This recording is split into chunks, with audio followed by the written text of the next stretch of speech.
Abat sino ka iho? Ikaw na ba ang boyfriend ng anak ko? Hahakbang na sana si tatay papasok ng bahay namin nang tumigil siya at seryosong hinarap si Kobe Sebastian. Kaagad naman akong napasabat sa kanila. Tay, hindi ah. Porket nandito sa bahay, boyfriend ka agad. Hindi ba pwedeng inihatid niya lang ako, dispensa ko? Hindi boyfriend. Teka, bakit ngayon ka lang umuwi?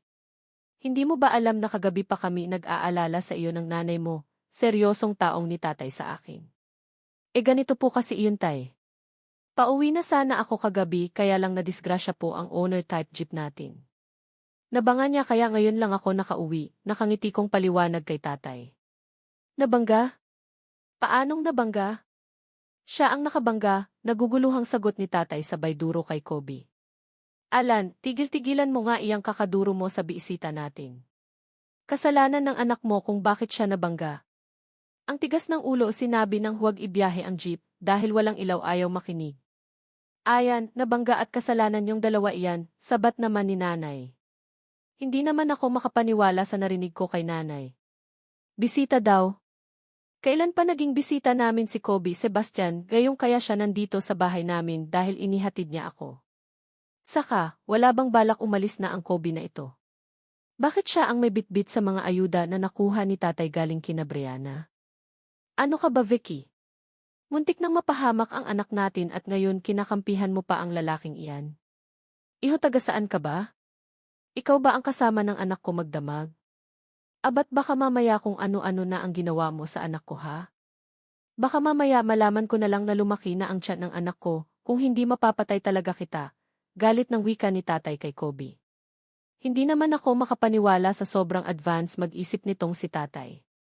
Imagine, naisingit niya pa talaga ang posibleng paglaki daw ng tiyan ko sa mga susunod na buwan. Ano ang palagay ni tatay? Na naisuko ko na ang bataan ko kay Kobe. Heist? Kung pwede lang sabihin aamin na talaga ako sa kanila na hindi lalaki ang hanap ko kundi babae din. Alan, ano ka bang tao ka? Huwag kang ang mambintang. Hindi siya ang kasama ng anak mo magdamag. Saka sa gwapong ito ng bisita natin, malabong papatulan yan ang Nicole natin, sabat naman ni nanay na para bang wala siyang tiwala sa hitsura ko. Matutuwa na sana ako kaya lang bigla kong naisip na baka naman wala akong appeal sa paningin ni nanay gayong siya dapat ang mag-boost ng confidence ko. Parang nakakasama tuloy ng loob itong sinabi niya. Abat Vicky, kahit na ano ang mangyari, ipaglalaban ko ang karapatan ng anak ko. Mukhang palekero ang lalaking ito at malay ba naman natin na baka ginawa niya ng masama si Nicole. Hindi ako papayag na may lalaking yuyurak sa dangal ng anak atin, seryosong bigkas ni tatay. Parang gusto ko nang maglaho sa mundo dahil sa mga pinagsasabi niya.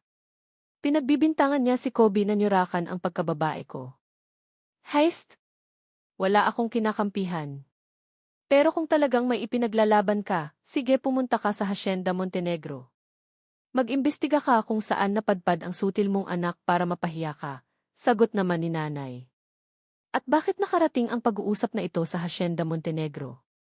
Ano ang kinalaman nila sa hindi pag-uwi ni Nicole kagabi, sagot naman ni tatay. Tay, nay, tama na. Nakakahiya na kay Sir Kobe. Baka kung ano ang isipin niya sa atin nahihiya ko ng sabat sa kanila. Sir, bakit sino ba ang taong iyon? Taga saan ka nga lalaki, muling wika ni tatay. Ako po si Kobe Sebastian. Taga Manila po ako at kaya po ako nandito sa probensya nyo dahil dinalaw ko po ang kakambal kong si Butter na asawa ni Andrew Montenegro, nakangiting pakilala ni Kobe sa sarili niya kay tatay. Ano ka mo? Kakakambal ka ng asawa ni Senyorito Andrew. Nako, pasensya na sir, nagkamali yata ako at. Biglang kambyo ni tatay. Ang galit-galitan na nasa mukha niya kanina ay biglang napalitan ng pagkataranta. Inagaw niya pa sa dalawang kamay ni Kobe ang ayuda na nakuha niya kanina sa plaza at ipinasok sa loob ng bahay. Liling-iling naman akong nasundan ng tingin si tatay. O diba, ang bilis nagbago ng mood. Iba talaga ang magagawa kapag alam niyang hindi basta-basta ang taong kaharap niya. Biglang bumbait. Vicky, Nicole, papasukin niyo ang bisita natin.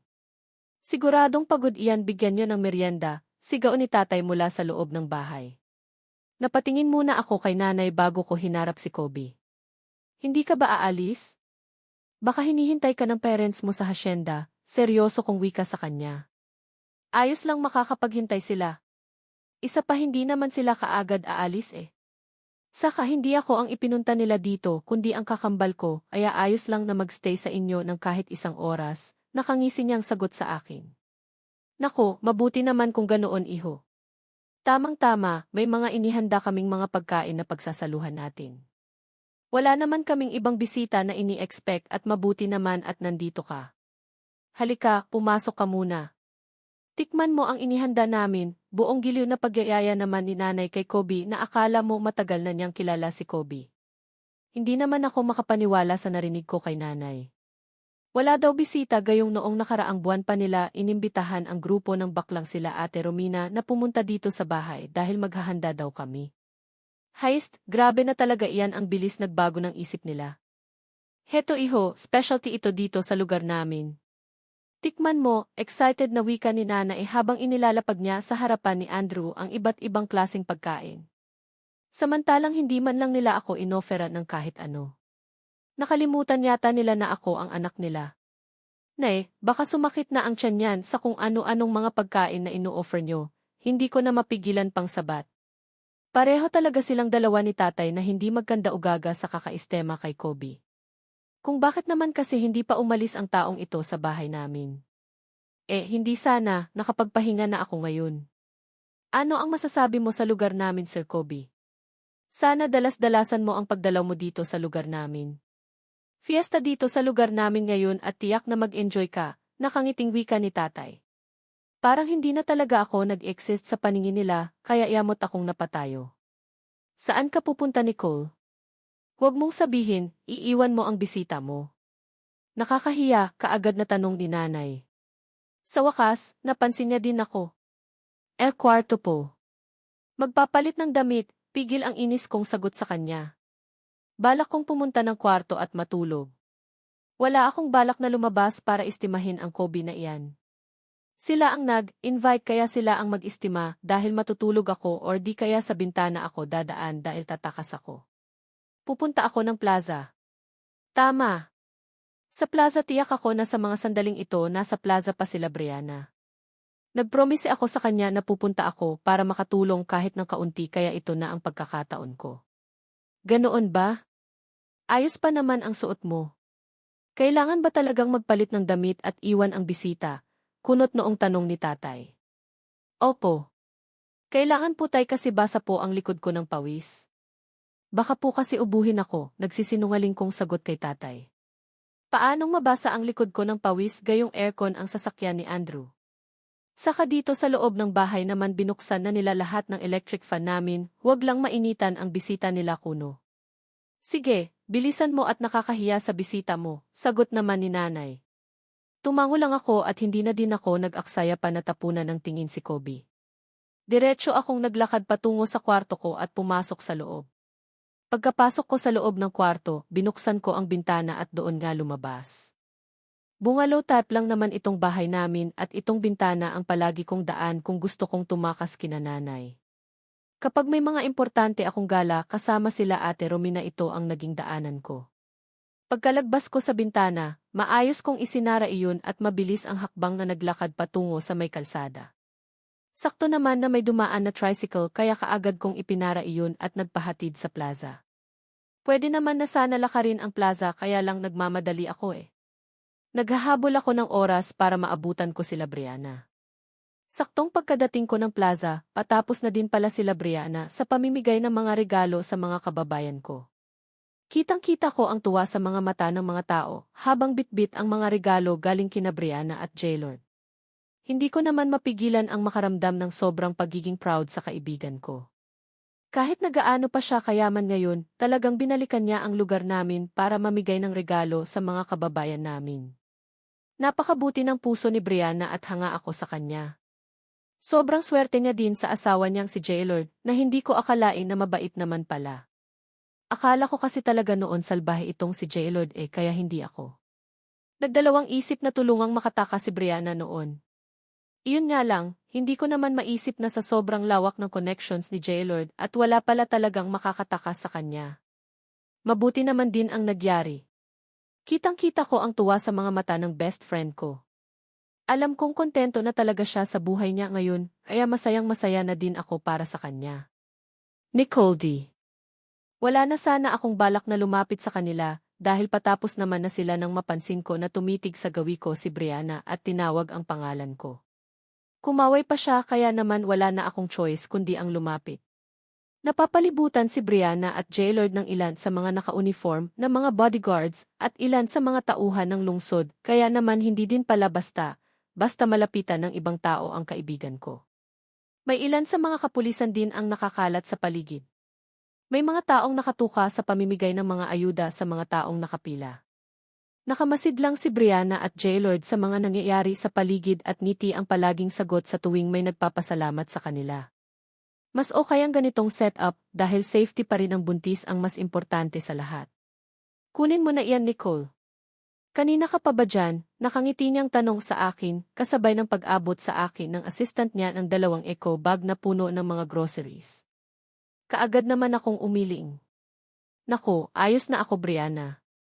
Dito na galing si tatay kanina at nakakuha na siya, nakangiti kong sagot sa kanya. Marami pa namang sobra kaya kunin mo na. Idagdag mo sa nakuha nyo, nakangiti niyang sagot sa akin. Muli akong umiling. Ibigay na lang natin sa mas nangangailangan, Brianna. Ayos lang talaga kami. Sapat na iyong dala ni tatay kanina, nakangiti kong sagot sa kanya. Napansin kong natigilan siya sabay tango. Okay, sabi mo eh. Pero huwag ka munang umalis ha. Matatapos na kami. Pagkatapos nito, balak kong dumaan sa dating bahay namin para tingnan ang kalagayan, nakangiti niyang sagot sa akin. Kaagad naman akong tumango at nakitulong na din ako sa mga dapat pang gawin. Pagkatapos ng halos 30 minutes natapos din ang pamimigay ng mga regalo. Nabigyan ang lahat at may sobra pa yata. Kaagad na nagyaya si Brina kay Jailord patungo sa kotse, kaya kaagad naman siyang inalalayan ng asawa niya. Mabilis din naman akong napasunod sa kanila at ilang saglit lang, sakay ng kotse tinahak na namin ang daan patungo sa bahay na dating tinitirhan niya na malapit lang din sa bahay namin. Malapit lang ang bahay niya at bahay namin at lagot talaga ako kapag malaman nila nanay na nagsinungaling na naman ako at tumakas na naman. Kumusta nga pala ang lakad niyo kanina ni Kobe? Narinig kong tanong ni Brianna sa akin habang tinatahak na namin ang daan patungo sa bahay kung saan siya nakatira noon. Sa status ng buhay niya ngayon talagang hindi niya pa rin nakalimutan kung ano ang kanyang nakaraan. Kung gaano kapayak ang kanyang pamumuhay at kung paano siya niluko ni Aling Martha sa tunay niyang pagkatao. Imagine, ang best friend kong salat sa yaman noon pero ubod ng ganda muling bumalik sa dating status ng kanyang buhay at hindi ko man lang siya nakitaan ng pagbabago ng kanyang ugali. Ayos naman. Nagkasundo kaming dalawa ni Kobe na ipagawa na lang ang sasakyan ko, nakangiti kong sagot sa kanya. Hindi na umimik pa si Brianna dahil nakarating na din naman kami sa destinasyon namin. Pakahinto ng sasakyan sa tapat mismo ng maliit na bahay nila Brianna, mabilis na din kaming pinagbuksan ng pintuan ng isa sa mga bodyguards nila. Napasulyap pa ako sa bahay namin na halos katabi lang ng bahay na ito at ganoon na lang ang gulat ko nang biglang lumabas si nanay. Direkta ang tingin nito sa amin at napansin ko ang pagkagulat sa mga mata niya habang nakatitig sa gawin namin. Safe pa bang pumasok sa loob ng bahay na iyan, Nicole? Narinig kong tanong sa akin ni Jailord. Kaagad naman akong tumango. Naman! Ako ang personal na naglilinis ng bahay na iyan at maayos pa ang loob, nakangiti kong sagot. Thank you, Nicole ha. Kahit na hindi na ako umuuwi sa bahay na iyan palagay pa rin ang loob ko na hindi basta-basta masisira. Alam mo naman na mahalaga ang bahay na iyan sa buhay ko dahil dyan nabuo ang mga pangarap ko. Nakangiting sagot naman ni Brianna habang naglalakad na siya papunta sa pintuan nito. Kaagad naman akong napasunod sa kanya lalo na at napansir kong naglalakad na din palapit sa amin si nanay. Makukurot talaga ako nito sa singit dahil tinakasan ko sila. Ang akala pa naman niya nasa kwarto lang ako, kaya paanong kasama na ako ni Brianna ngayon. Ako na din ang nagbukas ng pintuan ng bahay nila Brianna. Napansin kong hinawakan ni Jailord si Brianna sa braso sabay iling. Hindi natin sure kung gaano ka-safe ang bahay, sweetheart. Ayos na sigurong dito na tayo sa labas, sisilip na lang tayo, wika niya sa asawa niya.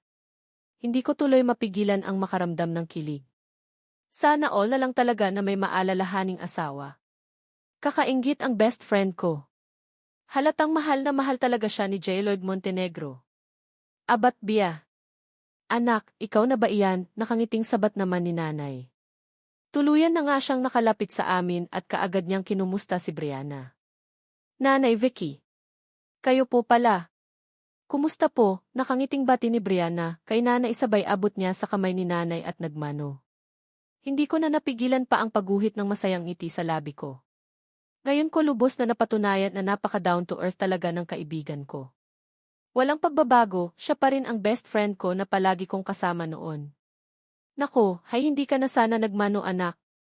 Amoy ulam ang kamay ko at nakakahiya, kaagad namang sagot ni nanay. Kumusta po kayo nanay Vicky? Grabe, sobrang namiss ko po kayo. Ang mga paninda niyo pong isda na paborito kong ulam noon, nakangiting sagot ni Brianna. Abat marami sa bahay iha. Siya nga pala, total naman nandito ka na rin lang. Sa bahay na muna tayo para makakain kayo. Tiyak na gutom na kayo sa ilang oras na pamimigay ng mga regalo sa mga kababayan natin, nakangiting. Pagyayaya ni nanay sa kanila.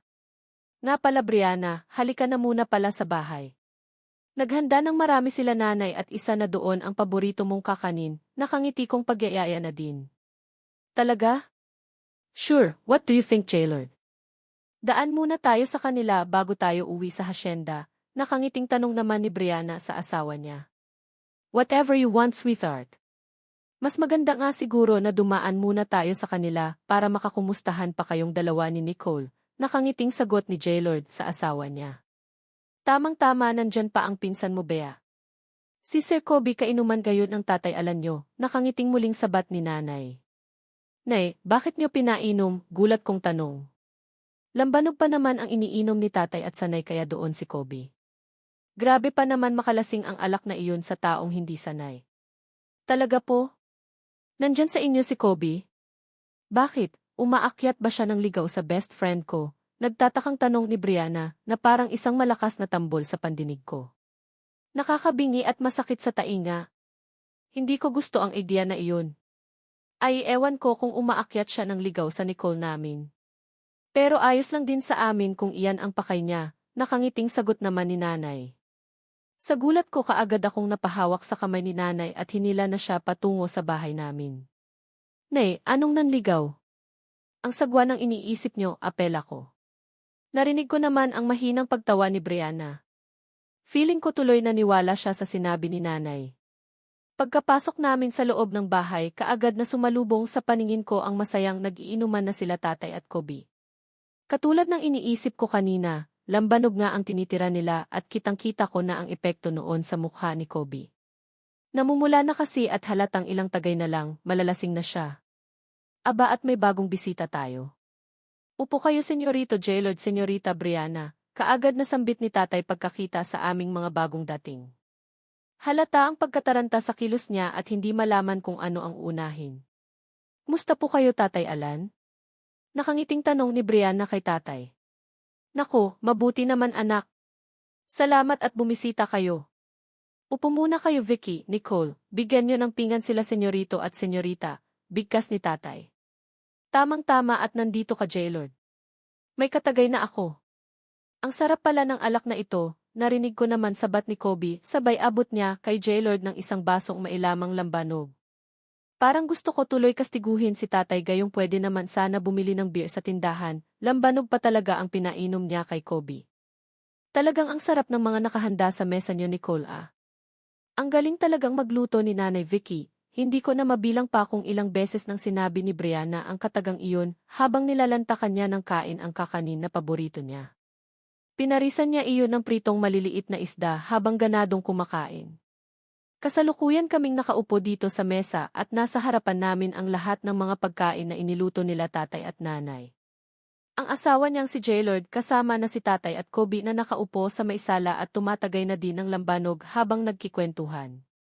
Boses ni tatay ang nangingibabaw kaya kanina pa talaga ako nahihiya sa kanila. Pinilit kong ituon kay Brianna ang buo kong pansin. Halata talaga sa kanya na sobrang namiss niya ang mga pagkain na kinalakihan niya. Ni hindi niya pinapansin ang iba pang mga ulam na nasa harapan namin. Kontento na siya sa pritong isda at kakanin. Ano nga pala ang plano mo pagka graduate mo Nicole? muling tanong ni Brianna sa akin. Natigilan naman ako. Ano nga ang plano ko pagka-graduate ko? Tourism ang kinukuha kong kurso at graduate na ako sa susunod na taon. Hindi ko din alam eh. Ayaw ko din naman na habang buhay akong magtinda ng isda. Parang gusto kong lumuwas ng Manila at doon maghanap ng trabaho, sagot ko naman sa kanya. Napansin kong natigilan si Brianna habang sinisipat niya ako ng tingin. Kung trabaho sa Manila ang hanap mo, pwedeng-pwede kitang tulungan para makapasok ka kaagad. Pwede ka sa company ni Jaylord at pwede din sa company ng mga magulang ko, nakangiti niyang sagot sa akin. Kaagad naman nanlaki ang mga mata ko dahil sa tuwa. Talaga? So, ibig sabihin, hindi na ako mahihirapan pa na mag-apply ng trabaho kung sakaling lumuwas ako ng Manila, tuwang-tuwa kong bigkas. Nakangiting tumango si Brianna. Naman! Sabihan mo lang ako kung kailan mo balak lumuwas ng Manila. Nakangiting sagot ni Brianna sa akin. Lalo tuloy akong nakaramdam ng excitement. Sa kauna-unahang pagkakataon, parang gusto kong hilahin ang mga araw na sana dumating na ang oras na makapagtapos na ako. Sa totoo lang nagsasawa na ako sa lugar na ito. Gusto kong mag-explore at pumunta ng Manila. Okay, promise iyan ha, nakangiti kong sagot kay Brianna. Sure, paano pa kung naging mag-best friend tayo kung hindi kita matutulungan sa simpleng bagay, nakangiti niyang sagot sa akin at muling itinoon ang buong pansin sa kanyang kinakain. Hindi ko naman mapigilan na mapagmasdan si Brianna. Ang laki na ng ipinagbago ng physical appearance niya.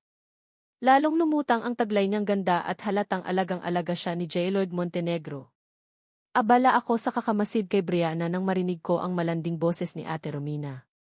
Ang baklang may-ari ng salon kung saan libre ang treatment ng buhok ko. Dumating na pala sila at wala akong choice kundi ang tumayo para salubungin sila. Si Ate Romina ba iyan? Nagtatakang tanong ni Brianna sa akin. Kaagad naman akong tumango. Naalala mo pa siya? Tanong ko naman pabalik sa kanya. Naman. Free kaya ang pagpapaayos ko ng buhok ko sa kanya noon. Tapos free din minsan sa mga Bitoy products, nakangiti niyang sagot sa akin. Napansin kong dahan-dahan nang tumayo si Brianna mula sa pagkakaupo kaya mabilis na din akong tumayo para alalayan siya sana kaya lang napansin. Kung mabilis na naglakad palapit sa amin si Jaylord at siya na ang umalalay sa asawa niya. Gentleman talaga. Halatang hindi niya hinihiwalay ang tingin niya sa asawa niya. To the rescue kaagad siya nang mapansin niya na tapos ng kumain ang pinakamamahal niya. Maghuhugas lang ako ng kamay Jaylord, nakangiting wika ni Brianna sa asawa niya. Tumango naman si Jaylord at inalalayan niya na ang asawa niya patungo sa lababo. Kilig naman ako na nasundan sila ng tingin. Anak, nasa labas ng bahay sila Romina. Asikasuhin mo muna. Hindi pa sila pwedeng pumasok dito sa loob dahil sisikip tayo at nakakahiya kina Bea, wika ni nanay sa akin. Kaagad naman akong tumango sabay hakbang palabas ng bahay. Pagkalabas ko ng bahay kaagad akong sinalubong nila Ate Romina. May 3 pa siyang kasama na miyembro din ng Tagibs. Nandito daw si Bea. Ang magandang si Bea, kaagad na tanong ni Ate Romina sa akin. Mabilis naman akong tumango. Nasa loob. Kakatapos lang kumain, nakangiti kong sagot. Ay talaga? Sobrang namiss ko ang batang iyan. Nakita ko siya kanina sa plaza kaya lang hindi pwedeng lapitan. Daming mga alipores na nakabantay sa kanila, wika ni Ate Romina. Halatang na-miss niya din siguro si Brianna. Sabagay, saksi din ako dati kung gaano kalapit si Brianna sa kanya. Laman ng salon niya si Brianna at ginagawa pang ang model minsan. Saka, Nicole, sino iyan nasa loob ng salas niyo? I mean iyan guy na iyan. Hindi yan si Jaylord Montenegro at lalong hindi siya si Andrew. Sino siya? Ang yummy niyang tingnan at halatang dako. Kinikilig na bigkas ni Ate Romina at pasimpleng itinuro niya si Kobe na halatang tuluyan ng tinamaan ng espiritu ng lambanog. Namumuhay na kasi ang mga niya habang kausap pa rin si tatay. Ewan ko ba kung saan na nakarating ang topic nila at hindi sila matinag-tinag. Mabuti pa si Jaylord, naaasikaso niya si Brianna. Heast, hindi maganda ito baka mamaya tuluyang malasing si Kobe at ako pa ang masisisi ng mga magulang niya. Si Kobe Sebastian iyan. Kakambal na napangasawa ni Andrew Montenegro at pinsan ni Bea or Brianna, sagot ko sa tanong ni Ate Romina. Kaagad namang namilog ang mga mata niya sa gulat. What? Ibig sabihin hindi basta-basta ang lalaking iyan. Ay sayang, hindi pala kayang silawin sa rubber shoes na regalo, sagot naman ni Ate Romina. Hindi ko naman mapigilan ang mapahagikik dahil sa sinabi niya. Rubber shoes talaga? Sabagay, iyon daw ang palagi niyang regalo sa mga napupusuan niyang mga boylet. Heist, waste of money. Ate Romina, natigil lang ako sa pakikipag-usap kay Ate Romina nang biglang lumabas ng bahay ang masayang si Brianna at nakangiting naglalakad palapit sa amin. Diyos ko, ang super ganda kong alaga. Kumusta ka na Bea, Brianna? Nakangiting salubong ni Ate Romina kay Brianna.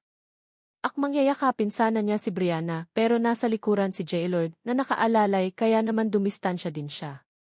Takot siguro sa seryosong mukha ni Jaylord na tingin pa lang talagang kakabahan ka na. Kumusta po kayo? Nako, sobrang miss ko kayo Ate Romina, nakangiting sagot ni Brianna. Hindi ko naman mapigilan ang muling mapangiti. Ayos lang ako ma'am. Ang ganda niyo na lalo. Sayang, balak ko pa naman sanang isali ka sa mga beauty pageant pero.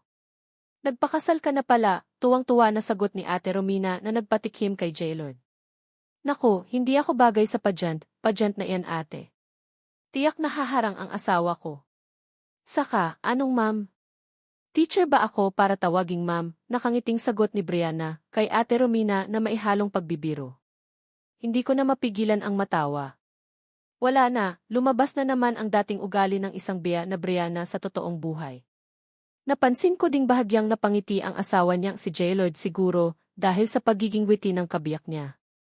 Ay bongga! Ayaw patawag ng ma'am ang bilyonere kong alaga, tuwang-tuwa na bigkas ni Ate Romina. Nagkatawanan na naman kami dahil doon. Feeling ko talaga bumalik kami sa dati. Noong mga panahon na kami lang at masayang nag-usap kapag may free time at hindi alintana kung gaano kahirap ang buhay. Si Bea, Brianna, nagbalik na at ganoon pa rin siya. Very down to earth kaya mahal na mahal ko ang kaibigan kong ito eh. Kaunting pag-uusap at kumustahan sa pagitan nila Brianna at Ate Romina bago nagpaalam na uwi na daw. Halatang pagod na ang buntis kong kaibigan kaya naman kaagad ko na din inilabas ang kanina pang inaalala ko. Paano si Kobe? Pwede bang isabay niyo na siya? Parang lasing na siya eh, kaagad kong bigkas. Paano nga ba sweetheart? Mukhang lasing na ang pinsan mo ah, tanong naman ni Jaylord kay Brianna. E di iuwi na natin. Hindi iyan masusundo nila Andrew dahil busy sila ngayon sa mansion. Pinag-uusapan nila ang pagpapakasal nila Butter at Andrew sa simbahan, nakangiting sagot naman ni Brianna sa asawa niya. Ang ngiting nakaguhit sa labi ko kanina lang ay biglang naglaho. Bigla iyong napalitan ng lungkot habang iniisip ko na magpapakasal na pala sa simbahan ang crush ko. Wala na talaga. Wala nang pag-asa ang pagsintang nararamdaman ko sa kanya. Kasal na nga sila dati, magpapakasal pa ulit. Gusto talaga sigurong patunayan ni Andrew kung gaano kahalaga sa kanya ang asawa niyang si Senyorita Butter at gustong pakasalan ulit. Iyon nga lang, nangyayain nila Brianna si Kobe na uwi na, tumanggi ito. Hindi pa daw lasing at susunod na lang. Walang nagawa sila Brianna, kundi iiwan na lang total ayaw talagang sumama ni Kobe. Isa pa, malaki ang tiwala ng best friend ko sa amin kaya ayos lang. Kaya lang, ilang tagay pa at tuluyan ang bumigay si Kobe Sebastian. Halos nakahiga na siya sa sofa, kaya inis na inis ako habang nakatitig sa kanya. Gusto siyang lapitan kanina ni Ate Romina para sana kausapin pero sinusungitan niya. Ayaw niya daw kasi sa binabae at baka magkasala lang siya. Gago talaga ang sama ng tabas ng dila. Mr. Kobe Sebastian, kaya mo pa bang mag-drive? Seryosong tanong ko sa kanya habang nakapikit siya. Pulang-pula ang kanyang pisngi at natatakot akong baka na-overdose ito sa lambanog. Hindi siya sanay sa inumin na iyon kaya kaba din kasalanan ni tatay kapag may mangyaring masama dito kaya dapat lang talaga na maiuwi na siya. Pwede siyang magpalipas ng oras sa salon. Lean kung gusto niya, nakangiting wika ni Ate Romina habang nakatingin sa gawin namin ni Kobe habang abala siya sa pagkain. Ayaw pa rin lubayan si Kobe. Gusto pa rin yata makatsansing ang bakla. Pwede sa salon mo. Tapos, kunwari seryoso kong tanong. Tapos ako ang mag-aalaga sa kanya. Malay mo naman baka mabihag ko ang puso niya instant billionaire ang ganda ko. Bakas ang pagbibiro sa boses na sagot niya sa akin.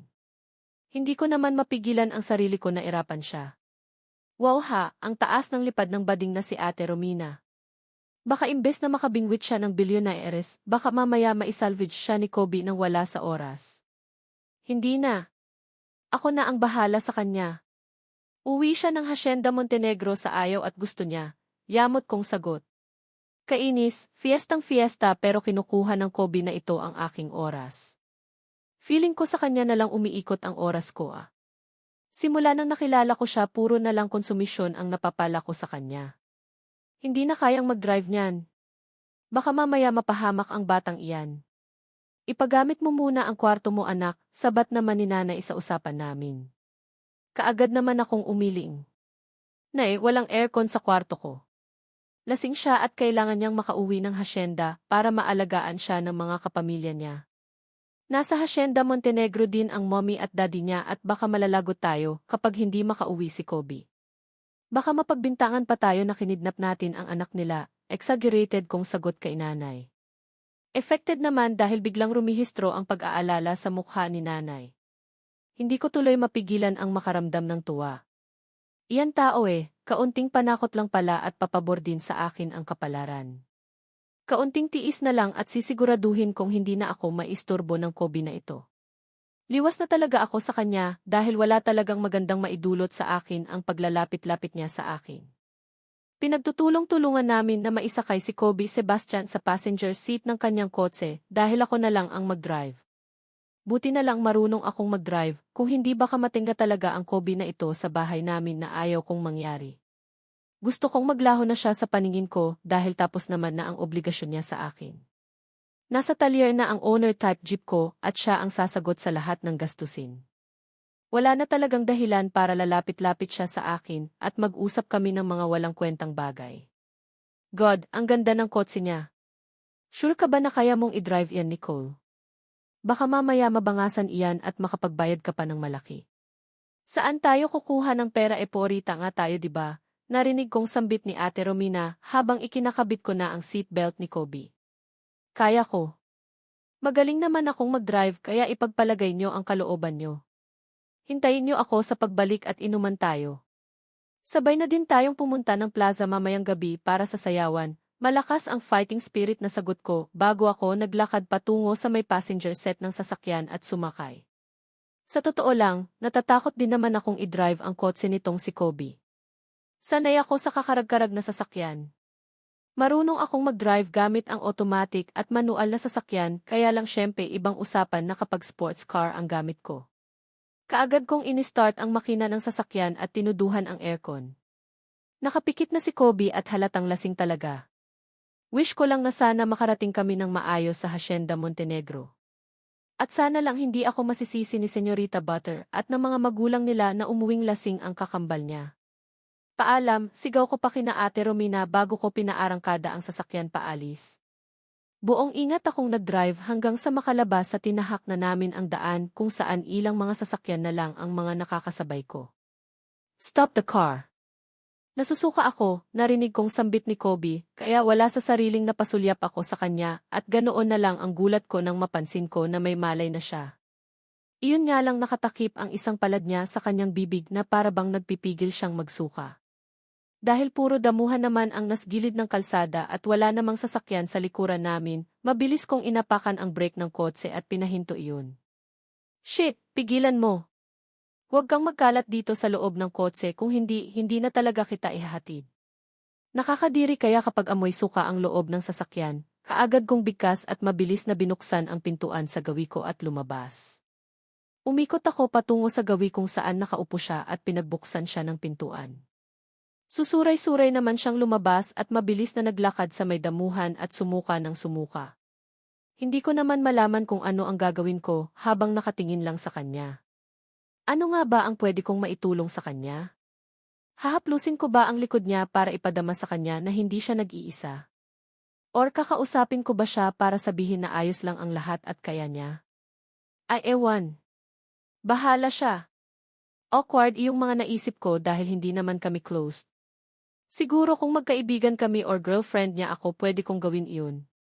Sa naisip kong iyon parang gusto kong sabunutan ang sarili ko. Anong girlfriend? Bakit feeling ko bigla kong nakaligtaan na babae din pala ang hanap ko? Heist, pasaway.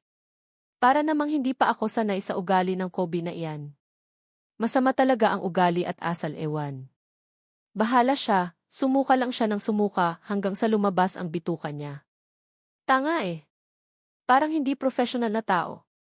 Ginawa ba namang tubig ang lambanog, edi iyan ang napala niya. Suka pa more. Water, narinig kong sambit niya, kaya naman muli kong binuksan ang pintuan ng kanyang sasakyan at naghanap ng water. May napansin akong bottled water kanina sa may pintuan ng kanyang sasakyan, kaya kaagad ko iyong kinuha at binuksan. Inamoy-amoy ko pa kung tubig ba talaga ang laman at tinikman ko pa ng kaunti bago ako naglakad palapait sa kanya. Shit, talagang nagkalat ka pa. Ang baho, bigkas ko sabay takip ko sa ilong ko gamit ang kanan kong kamay. Pagkalapit ko kaagad kong inabot sa kanya ang bottled water at mabilis niya namang ininom iyon.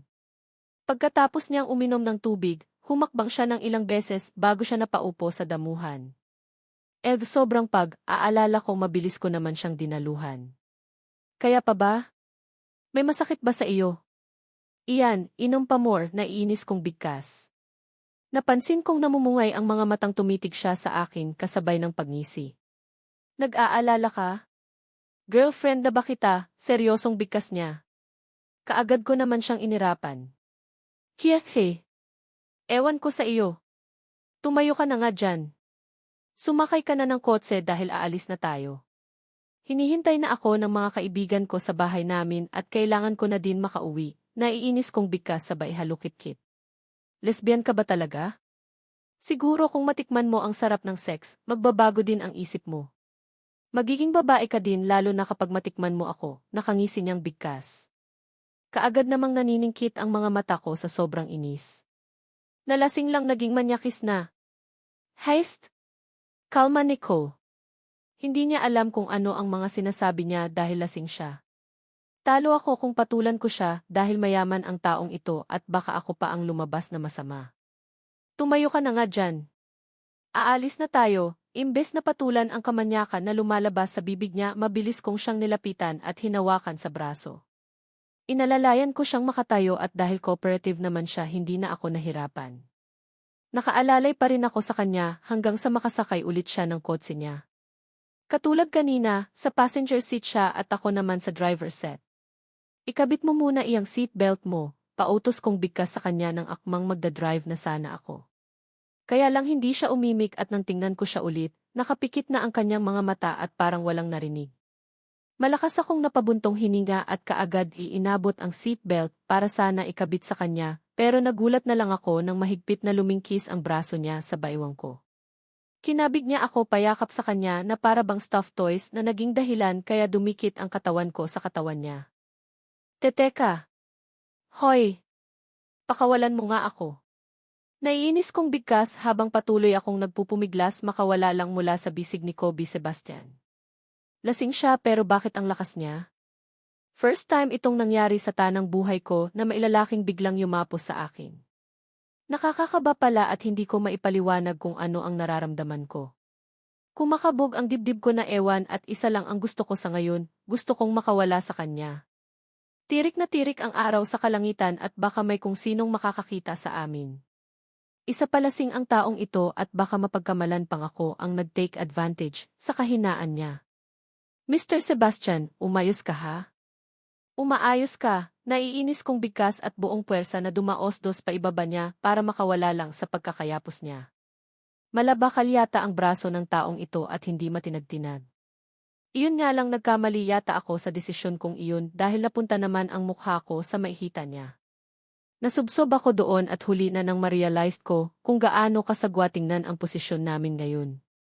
Shit, ano iyong nararamdaman kong bumubukol, sigaw ng isipan ko habang nakasubsob ang mukha ko sa hita niya. Kahit na nakamaong shorts, siya ramdam ko pa rin ang kung anong meron sa pagitan ng kanyang hita. Matigas iyon na hindi ko mawari. What are you doing? Sa sabi ko na nga ba may lihim kang pagnansa sa kagaya kong lalaki, narinig kong mahina niyang bigkas. Inis ko mabilis kong iniangat ang aking mukha na nakasusob sa kanyang harapan at umayos ng upo. Parang gusto kong kainin na lang ako ng lupa dahil sa matinding pagkapahiya na nararamdaman ko ngayon. Ano ba ang nangyayari sa iyo? Nananaginip ka ba? Bakit bigla ka na lang nangyayakap? Ayusin mo nga iyang seatbelt mo at aalis na tayo. Masyado ng maraming oras ang nasayang ko sa iyo. Mr. Sebastian, naiinis kong bigkas. Pinapainit niya na naman ang ulo ko eh. Nakakabwisit na talaga ang taong ito. Hayaan mo ng ganyan iyan. No need to use that fucking seatbelt. Bahala na kung sa langit ang sunod na destinasyon nating dalawa, nakangisi niyang bigkas sabay kindat sa akin. Pigil ko naman ang sarili ko na bigwasan ang taong ito. Parang gusto kong pagsisisihan ang desisyon kong ihatid siya ng mansion. Wala talagang magandang maidulot ang palapit-lapit ko sa kanya eh. Mapapahamak talaga ako nito. Dapat siguro hinayaan ko na lang na si Ate Romina nagmag-aalaga sa kanya eh. Wala sana ako sa ganitong sitwasyon at hindi sana puro konsumisyon ang inabot ko. Hindi pwedeng hindi niya ikabit ang seatbelt niya dahil nag-iingay ang alarm nitong kotse niya. Nadidistract ako kaya naman kahit nalabag sa kalooban muli akong dumukwang sa gawin niya para sana muling abutin ang seatbelt niya pero hindi ko napaghandaan ang sumunod niyang ginawa. Hinawakan niya lang naman ako sa magkabilaan kong pisngi habang titig na titig siya sa mga mata ko. Alam mo hindi ikaw ang tipo kong babae. Gusto ko sa mga babae iyong palaayos, may makeup at may kulay ang buhok. Gusto ko din iyong sexy at mabango pero bakit parang ang tingin ko sa iyo? Isa kang anghel, bigkas niya habang namumungay ang mga matang nakatitig sa akin. Hindi ko naman mapigilan ang mapalunok ng sarili kong laway dahil lalo yatang dumagundong sa kaba ang puso ko. Parang biglang nawalan din ako ng lakas na ilayo ang mukha ko sa kanya. Amoy alak ang hininga niya pero bakit parang ang bango sa pang-amoy ko? Parang may kung anong bagay na nagtulak sa akin para titigan ng maigi ang kanyang mukha. Yes, gwapo siya. No, hindi lang pala gwapo kundi super gwapo. Hindi na ako magtataka kung maraming babae ang mahuhumaling sa kanya. Kahit siguro nakagaya kong lesbian, magkaka-crush sa kanya eh. Paano ba naman kasi kahit na? Maputi siya, lalaking-lalaki pa rin tingnan ang mukha niya. Mapupula ang labi at matangos ang ilong. Ang linis ng kanyang mukha at sobrang pungay ng mga mata niya. Siguro dahil lasing siya kaya lalong nagiging attractive siya ngayon sa paningin ko. Teka lang bay, hindi ko na natuloy pa ang sasabihin ko ng walang sabi. Sabing bigla na lang niyang inilapit ang mukha niya sa mukha ko. Huli na nang realized ko ang ginawa niya nang lumapat ng ang labi niya sa labi ko. Shit, first time ko ito pero bakit ang syarap? Kakaiba. Ang lambot ng labi niya at medyo mainit-init. Patuloy ang paggalaw ng labi niya sa labi ko. Hindi ko naman malaman kung ano ang gagawin ko. Nakatikom ang bibig ko ngayon pero kinakagay-kagat niya ang lips ko at kung minsan naman binubundol ang dila niya. Para bang sinasabi niya na buksan ko daw kaya iyon na nga ang ginawa ko. Kaya lang lalo yata siyang naging mapusok nang gawin ko iyon. Tuluyan na kasing pumasok sa loob ng bibig ko ang makulit niyang dila. Gusto yatang galugarin ang bibig ko ng dila niya, kaya naman wala sa sariling napapikit ako dahil aminado akong nag-enjoy din ako sa ginagawa niyang ito sa akin. But first time itong nangyari sa akin pero ang sarap pala. Nagkakapalitan na nga kami ng laway pero walang mali siya. Yes, walang mali siya dahil ganito pala ang feeling kapag mahalikan ng isang Kobe Sebastian. Para akong idinuduyan sa alapaap. Sobrang lakas din ng kabog ng dibdib ko. Nakakaramdam ng ako ng excitement na hindi ko maintindihan. Narinig kong mahina niyang ungol habang palalim ng palalim ang halik na pinagsaluhan namin. Hindi ko alam kung nakakalasing ba ang laway niya pero parang ganoon na nga. Namalayan ko na lang na tinutugon ko na ang halik niya. Nag-ispadahan na nga ang aming dila. Ginagaya ko na ang bawat galaw ng labi at dila niya at napaungol ako nang bigla niyang hulihin ang pasaway kong dila at biglang sipsipin. Kakaibang damdamin ang kaagad na lumukob sa buo kong pagkatao dahil sa ginawa niyang iyon. Ang galing niya pala talaga. Super! Iyon nga lang, kahit gaano na pala kainit ang mga sandali, kailangan kong gumising sa katotohanan na hindi pala pwede. Kasabay ng pagdampi ng isa niyang palad sa mayaman kong dibdib at pumipisil sa bahaging iyon na paiktad ako at nagising sa katotohanan na isang malaking pagkakamali ang nagaganap sa aming dalawa. Naku, nagkamali ako. Babae ang hanap ko pero bakit lalaki ang kahalikan ko ngayon? Lalaki din ang nakakuha ng una kong halik at ang masaklap pa isang lalaking alam kong never kong makakasundo at isang laro lang para sa kanya ang lahat. Wala sa sariling napalayo ako kay Kobe Sebastian. Habol ang aking paghinga at hiyang-hiya sa mga nangyari. Wow, that is absolutely yummy, nakangisi niyang bigkas habang nakapikit ang mga mata niya. Hindi ko alam kung inaantok siya pero hindi na ako sumagot pa. Parang gusto kong maiyak. Parang gusto kong questionin ang pagkatao ko dahil sa nangyari. Wala sa sariling napakapa ako sa bibig ko at ganoon na lang ang panlulumo ko nang maramdaman na parang namamaga iyon. Sa tagal ba naman ng halikan na naganap sa pagitan naming dalawa, talagang expected na ganito ang mangyayari. Marupok ba ako? Lasing ba siya at aware ba siya sa ginawa niya sa akin? Mahina kong sambit pero wala akong narinig na kahit na anong salita mula sa kanya. Para bang nakatulog na siya, kaya naman malalim akong napabuntong hininga. Pinilit kong pakalmahin ang sarili ko. Hindi pwede, hindi niya alam ang ginagawa niya, kaya walang dapat na ipag-aalala. Curiosity ang nagtulak sa akin kaya pumayag akong makipaghalikan sa kanya. Walang mali siya dahil sumubok lang naman ako. Wala sa sariling napatitig ako kay Kobe. Nakapikit pa rin ang mga mata niya na parang bang tuuyan na siyang nakatulog. Hindi ko mapigilan ang mapalunok ng sarili kong laway nang dumako ang paningin ko sa labi niya. Gosh, siya talaga ang first kiss ko. Hindi ko tuloy malaman kung matutuwa or may inis ako. Imagine, isang lasing na lalaki pa talaga ang nakauna sa virgin kong labi. Hayast! Nang bahagya na din akong kumalma, mabilis ko nang pinaarangkada ang sasakyan. Hindi ko na siya kinabitan ng seatbelt niya. Natatakot akong baka kung saan na naman mapunta ang lahat ng pagmamagandang loob ko. Kailangan ko nang makabalik sa amin dahil naghihintay na sa akin sila Ate Romina. Iyon nga lang ipinanganak talaga sigurong may saltik sa utak itong si Kobe Sebastian, dahil kung saan malapit na kami sa Mansion Montenegro, naramdaman ko naman ang biglang pagdampi ng isa niyang kamay sa maihita ko. Preno tuloy ako nang wala sa oras at galit na hinawakan ko ang kamay niya at inialis sa hita ko. Galit na akong tinitigan siya para sana sitahin, kaya lang nakapikit pa rin naman siya. Halatang tulog siya pero bakit sobrang likot ng kamay niya? Bakit kung saan nakakarating? Hayest, nakakainis ang taong ito. Pasimple yata akong minamanyak eh. Ang init pa naman ng palad niya tapos may kasama pang pasimpleng pagpisil. Nakakainis, feeling ko tuloy na babawasan ang pagiging tao ko sa ginagawa niya. Ang sarap iiwan sa gitna ng kalsada at pasagasaan sa mga dumadaan sa kalesa. Nakakainis na siya, last na talaga ito at next time hindi na ako magmamagandang loob. Sinulyapan ko muna siya ulit bago ko muling pinaarangkada ang sasakyan. Sa pagkakataon na ito, binilisan ko na ang pagpapatakbo. Gusto ko nang makarating kami sa Hacienda Montenegro para matapos na itong misyon ko. Mahirap ang ganito, baka magising na lang ako isang umaga na makalimutan ko na ang prinsipyo ko. Baka magising na lang ako na si Kobe Sebastian na ang crush ko. Lalo na at natikman ko na kung gaano kasarap ang labi niya. Shit, hindi pwede ito, hindi kami talo. Kahit papaano, maayos naman kaming nakarating ng Hacienda Montenegro. Kilala na ng mga gwardiya ang kotseng ito, kaya mabilis nila kaming pinagbuksan ng gate. Kaagad akong pumasok sa loob at maayos na inihilira ang sasakyan sa iba pang mga nakaparadang sasakyan bago bumaba. Manong, tulong muna. Lasing si Kobe, kaagad kong bigkas nang makita ko si Manong Domeng. Kahit papaano, may mangilan-ilan din naman akong kilala dito sa hacienda. Lasing? Bakit lasing? Alam mo bang kanina pa iyan hinihintay ng mga magulang niya, kaagad naman wika ni Manong Domeng. Binuksan niya ang passenger set side ng sasakyan at tumampad sa paningin niya ang tulog na si Kobe. Naparami ng inom ng lambanog eh. Paano ngayon iyan, baka magalit sila sa akin, kinakabahan kong sagot.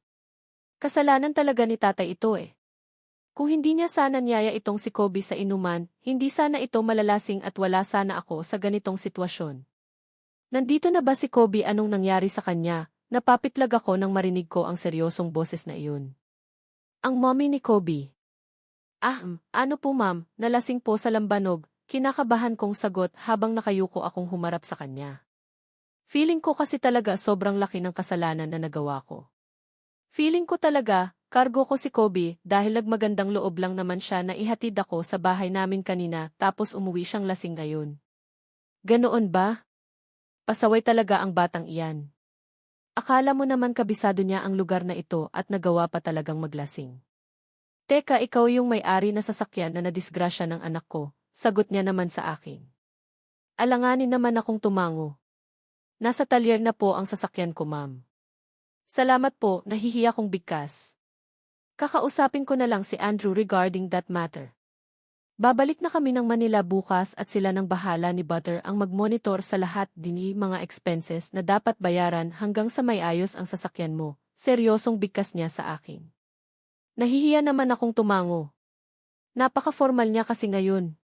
Feeling ko talaga ako yata ang sinisisi niya kung bakit nalasing ang anak niya. Pwede ka nang umalis?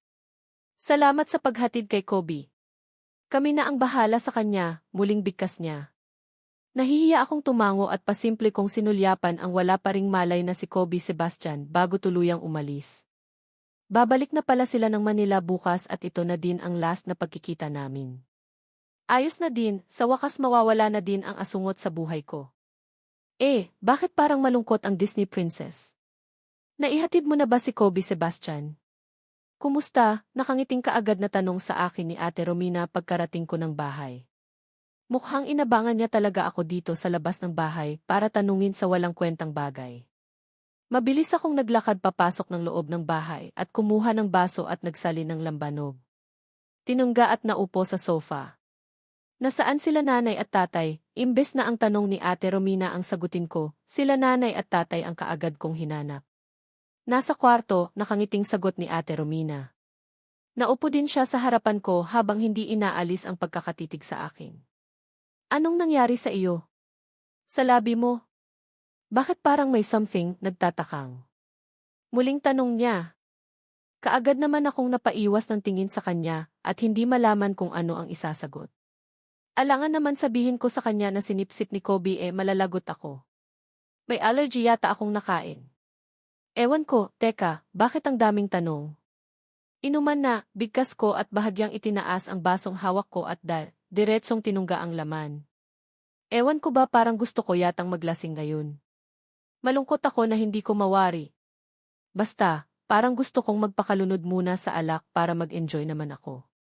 Babae ang hanap ko Yes, babae ang hanap ko pero bakit nag-enjoy ako sa halik niya?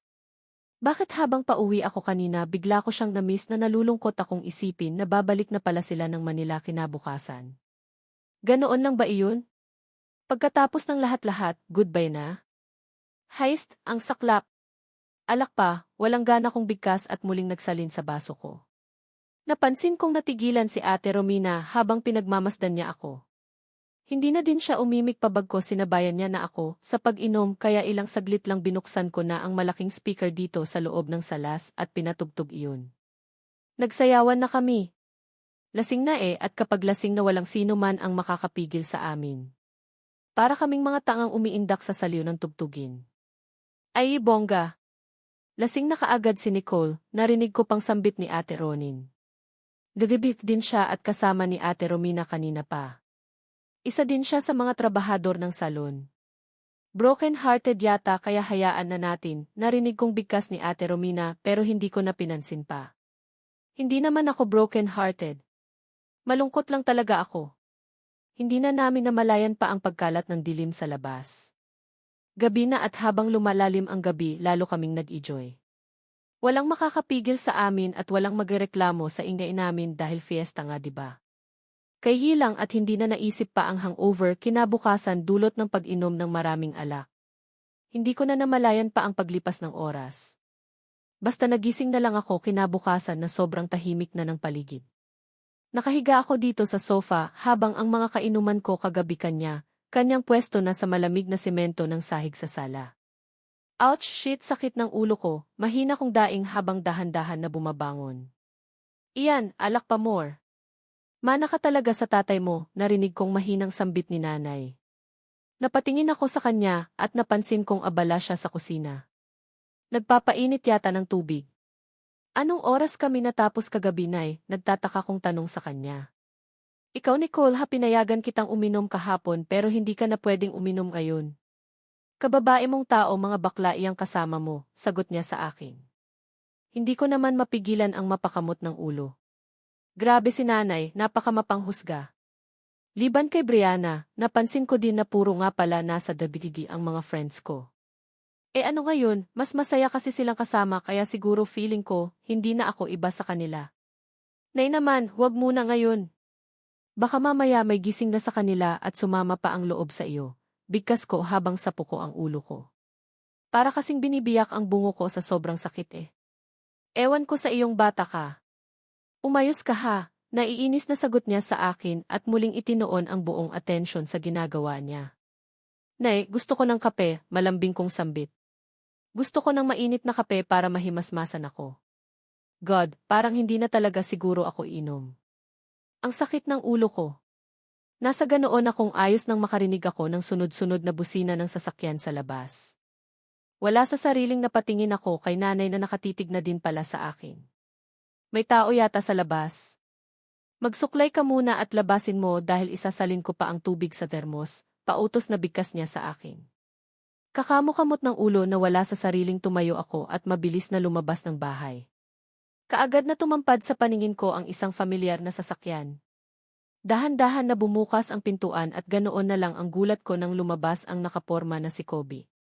Yes, si Kobe Sebastian, ano ang ginagawa niya sa ganito kaaga? I mean, anong oras na ba? Parang tanghali na pala dahil sobrang taas na ng sikat ng araw. Abat Kobe, ikaw ba iyan? Magandang umaga iho, bahagya pa akong napaiktad nang marinig ko ang masayang boses ni nanay. Nilagpasan pa ako nito at mabilis na naglakad pa sa lubong kay Kobe. Good morning po Aling Vicky. Pasensya na po sa abala, nakangiting bati ni Kobe kay nanay. Napansin kong napatitig pa ito sa akin kasabay ng pagkunot ng noo.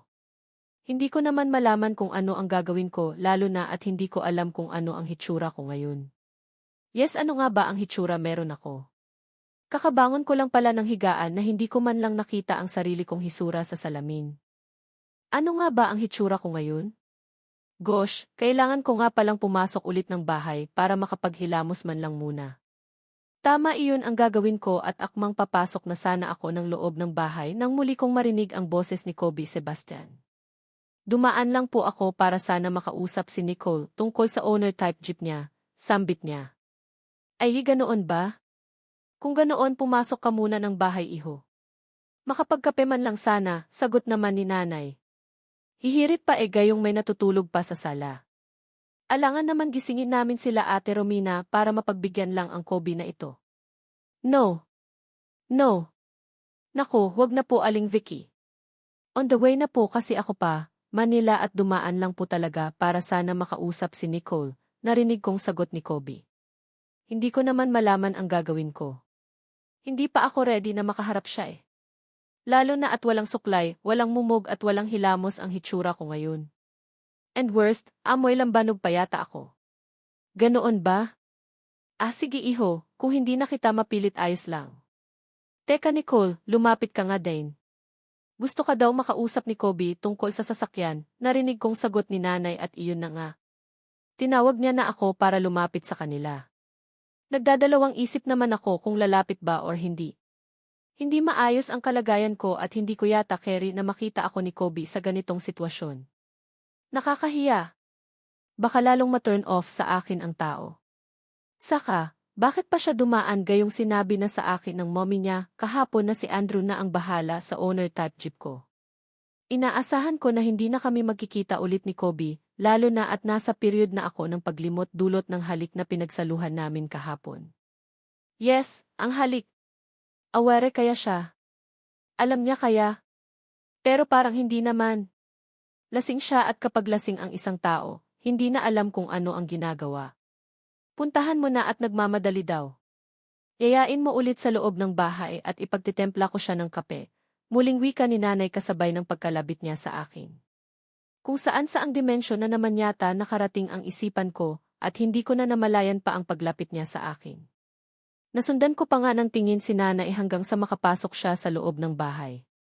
Talagang iniwan niya kaming dalawa ni Kobe dito sa labas. Bakit ganyan ang hitsura mo? Para kang ginahasa ng isang dosenang ewan napaigtad ulit ako nang biglang nagsalita si Kobe mula sa likuran ko. Dahan-dahan akong umikot paharap sa kanya habang maihilaw na nakaguhit ng ngiti sa labi. Hi! Good morning Sir Kobe, bigkas ko at sinabayan ko pa ng pagkaway. Napansin kong nalukot ang kanyang mukha, kasabay ng pasimpleng pagtakip niya sa kanyang ilong. Bigla akong nakaramdam ng hiya. Bad breath ba ako kaya ganito ang reaksyon niya? Shocks! Kung gaano siya kapormado at kabango ngayon siyang sobrang yagit ko naman tingnan. Talagang kaming dalawa ang buhay na basehan kung gaano kalayo ang agwat ng langit at lupa. Hindi pwedeng magdikit kaming dalawa dahil kita naman sa hitsura niya na nandidiri siya sa akin. Anong nangyari? Bakit nagmukha kang palaboy, bigkas niya? Hindi ko mapigilan ang mapangiwi. Sige lang, yurakan mo pa ang hitsura ko. Kapag makaligo at makapag-ayos ako, huyo ka talaga sa akin. Kakagising lang kasi bago kayo dumating. Ano ang kailangan mo? Kunwari naiinis kong tanong sa kanya. Kaagad kong napansin ang pagtaas ng kilay niya habang hindi inaalis ang pagkakatitig sa akin. So, nalasing ka kagabi at may hangover ka pa ngayon, seryoso ang boses na tanong niya. Kaagad akong humalikip-kip. Wala ka na doon. Ano ba kasi ang kailangan mo? Busy ako kaya direct to the point na, naiinis kong sagot sa kanya. Natigilan siya kasabay ng pag-iling. Okay halatang busy ka nga, bigkas niya sabay may dinukot siya sa bulsa ng suot niyang coat at naglabas ng sobre. Here, ikaw na ang bahalang makipag-usap sa talyer kung nasaan ginagawa ang sasakyan mo. Babalik na ako ng Manila at hindi ko alam kung kailan ulit ako makapasyal dito sa lugar niyo. Seryosong bigkas niya habang hindi niya inaalis ang pagkakatitig sa aking mukha. Wala sa sariling kaagad kong inabot ang sobre at nagpasalamat. Salamat naman at tumupad ka sa usapan, nakalabi kong sagot sa kanya. TSA, bigkas niya kasabay ng muling paghagod ng tingin niya sa akin mula ulo hanggang paa. Hindi ko naman mapigilan ang makaramdam ng sobrang pagkailang. May feeling kasi ako na parang alam niya kung ano ang nangyari kahapon . Ayaw niya lang sigurong banggitin dahil baka. Nandidiri siya sa isipan niya. Ano pa ang ginagawa mo? Kung wala ka nang sasabihin, alis na, pagtataboy ko sa kanya pero sa totoo lang, parang ayaw ko pa siyang umalis. Alam kong hindi na kami magkikita ulit. Ang layo kaya ng Manila. Ang layo din ng antas ng buhay meron siya at isa lang siguro ako sa maswerteng nilalang na nakalapit sa kanya dahil kaibigan ko si Brianna. Siguro sa susunod na pagkikita namin, baka may asawa na siya . Halata naman. Gwapo, mayaman at tiyak akong maraming babaeng naghahabol sa kanya. Kaya nga dapat stick lang ako sa pagiging lesbian ko . Para ewas sa sakit sa kalooban kagaya ng nararamdaman ko ngayon. Yes, masakit ang puso ko ngayon. Ewan kung bakit ako nakakaramdam ng ganito, siguro nga dahil aalis na siya. Ganoon iyon at wala nang iba. Sana lang talaga makalimutan ko na kaagad siya. Bukas, balik sa dati ang buhay ko. Malayo sa lahat at malayo sa mga taong kagaya nitong si Kobe na saksakan ng yaman. Okay, aalis na ako but see you around, nakangiti niyang sagot sa akin, kasabay ng biglang pagbaba ng mukha niya sa pisngi ko. Mabilisang paghalik sa pisngi ko ang ginawa niya pero feeling ko nag-iwan iyon sa akin ng libu-libong bultahe ng kuryente sa buo kong katawan. Bago pa ako nakapag-react tapos na at naglakad na siya pabalik ng kanyang kotse at mabilis na pinaarangkada paalis. Naiwan naman akong hindi makapaniwala sa bilis ng pangyayari. Piste, nag-iwan pa talaga ng dagdag isipin ko may pag-goodbye kiss pa gayong hindi naman kami friend.